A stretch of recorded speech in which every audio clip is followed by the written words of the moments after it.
Hi guys, कल आपका UP board का रिजल्ट आया था जिसमें काफ़ी स्टूडेंट पास हैं क्लास 10th एंड 12th में। साथ में बहुत सारे स्टूडेंट फेल भी हुए हैं, कंपार्टमेंट भी आए। किसी वजह से यहाँ पे बहुत सारे रीज़न रह सकते हैं। आपकी पढ़ाई ठीक नहीं रही हो या मेडिकल रीजन्स हो सकते हैं। आप में से काफ़ी स्टूडेंट्स हमसे क्वेरी कर रहे थे कि हमारे पास क्या कंपार्टमेंट देने का या इम्प्रूवमेंट, या आगे अगर फेल हुए हैं तो कैसे हम एग्ज़ाम्स के लिए अप्लाई कर सकते हैं, उसके बारे में बात करेंगे। या आपके जेईई मेंस का जो है कंपाइल होता है 75% का क्राइटेरिया, या टॉप 20% में आप नहीं आ पा रहे हो तो आप कैसे अपना इंप्रूवमेंट देके जेईई मेंस के लिए, जो आईआईटी और एनआईटीज़ की एडमिशन्स के लिए होता है 75%, वो कैसे गेन कर सकते हो उसके बारे में डिटेल्स में जानने वाले हैं। तो अगर आपका कल रिजल्ट आया था और आपका जो है या तो 75% से कम है, या आप फेल हो गए हो, या आपका कंपार्टमेंट है, तो मैं आपको बता देता हूँ। अगर कंपार्टमेंट आया, जैसे आपका क्लास 10 था या 12 था और किसी एक सब्जेक्ट में आप फेल हो, तो आप कंपार्टमेंट एग्ज़ाम अगले 1 मंथ के बाद से आपका फॉर्म आता है, उसमें आप अप्लाई करके दे सकते हो, ठीक है। लेकिन अगर आपका 75% से कम नंबर आया है तो उस केस में आप इम्प्रूवमेंट के लिए जाते हो, और इम्प्रूवमेंट एग्ज़ाम देने के लिए 1 साल का ड्रॉप लेना पड़ता है, ठीक है। तो इसके लिए आपको अपने जो स्कूल से रजिस्टर थे वहाँ पे आके डिस्कस करना पड़ेगा कि कब कैसे कैसे हो रहा है, ठीक है। अगर उनको कुछ नहीं समझ में आ रहा है तो आप हमसे क्वेरी कर सकते हो, हम पूरा डिटेल्स आपको दे देंगे। बट इन केस अगर आपका रिजल्ट फेल आया, जैसे लाइक 25% स्टूडेंट्स का रिजल्ट इस बार फेल आया था, तो लैक्स में स्टूडेंट है जो फेल हुए हैं इस बार, तो आप वापस से री रजिस्ट्रेशन कर सकते हो। इसमें रजिस्ट्रेशन जब वापस आप करते हो तो ज़रूरी नहीं रहता कि आपको वापस स्कूलिंग करना है, ठीक है। तो आप जिस स्कूल से थे वहाँ से भी जाके करा सकते हो, या स्कूल चेंज करके भी कर सकते हो। ये सारा प्रोसेस ऑफलाइन रहता है, मतलब आपको अप्लीकेशन फॉर्म लेके स्कूल से और फिल करके देना होता है। इसमें अप्रॉक्सीमेटली 1000 रुपीज़ का खर्च आता है। तो इसमें क्या होता है, आप as a private candidate count होते हो यूपी बोर्ड का। अगर आपका क्लास 10th या क्लास 12th में फेल हुए हो तो आप जो है डायरेक्टली फिर से क्लास 10th और 12th के लिए रजिस्ट्रेशन करके सेम सब्जेक्ट्स का पेपर दे सकते हो। आप चाहो तो सब्जेक्ट चेंज भी कर सकते हो, ये टोटली आपके ऊपर रहता है।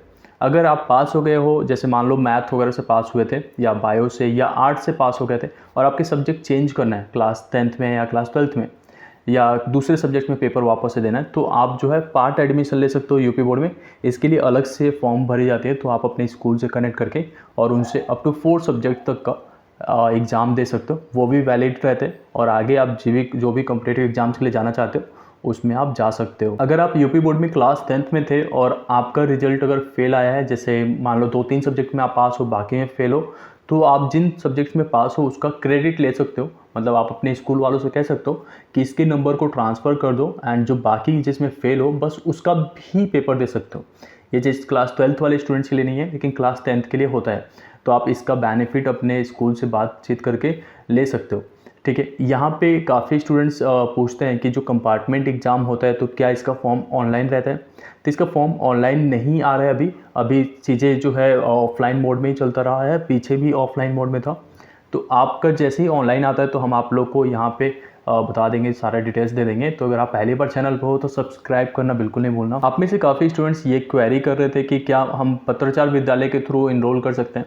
तो यूपी में अप्रॉक्सीमेटली 300 रजिस्टर्ड पत्राचार विद्यालय हैं जिसके थ्रू आप रजिस्ट्रेशन करा सकते हो। और इसमें रजिस्ट्रेशन कराने के लिए कुछ ही रूल्स हैं। जैसे अगर आप क्लास 11th पास हो तो आप क्लास 12th के लिए इनरोल कर सकते हो पत्राचार के साथ, या अगर आप क्लास 10th पास हो तो 2 साल के लिए पत्राचार के साथ इनरोल कर सकते हो। मतलब class 11th and class 12th, directly 12th नहीं कर सकते 10th के बाद से, ठीक है। अब इसके साथ साथ अगर आप 12th में फेल हो गए तो भी पत्राचार के साथ वापस से इनरोल कर सकते हो। अगर आप किसी और बोर्ड में जैसे सीबीएसई में या आईसीएसई बोर्ड में आप फेल होते हो क्लास 12th में, तो भी आप पत्राचार के तरीके यूपी बोर्ड में इनरोल कर सकते हो, या यूपी बोर्ड के प्राइवेट कैंडिडेट के तरीके इनरोल करके क्लास 12th का वापस से पेपर दे सकते हो। अब अगर आप इंटरेस्टेड हो यूपी बोर्ड के साथ जाना, तो अगर आप यूपी बोर्ड में फेल हुए हो और आप चाहते हो एनआईएस में स्विच करना, तो एनआईएस के थ्रू भी आप पेपर दे सकते हो। इसमें अगर क्लास 12th में तो आपको यहाँ पे ट्रांसफ़र ऑफ क्रेडिट का ऑप्शन मिलता है। मतलब अगर इस बार क्लास 12th का पेपर दिया था और 2-3 सब्जेक्ट में पास हो, 1-2 में फेल हो गए हो, तो आप जो पास हुए थे उसमें से 2 सब्जेक्ट के मार्क्स को ट्रांसफ़र करके